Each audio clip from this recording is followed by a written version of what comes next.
Hi everybody. I just wanted to show off our newest litter of multi-generational mini Goldendoodle puppies. We have Pink Girl, who is reserved, but everyone else is available, and they go home in late December, just after Christmas. So go ahead and get Pink Girl if you don't mind. Okay, this is the little cutie who is spoken for.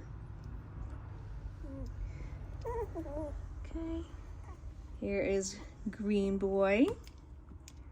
He's a bit more curlier, lots of white.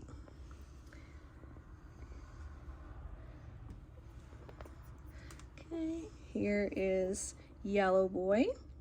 He's also a bit curlier, lighter apricot.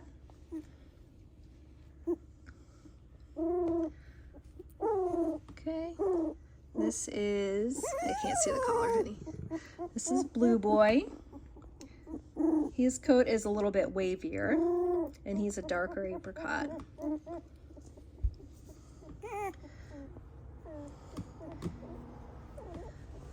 Okay, this is Red Boy. He's a lighter apricot, also a little bit of a wavier coat. And can you lift up his chin so we can see his cute little mustache? There, oh, so cute. Okay, and then Sleepy Girl over there. This is Purple. She also has a little mustache.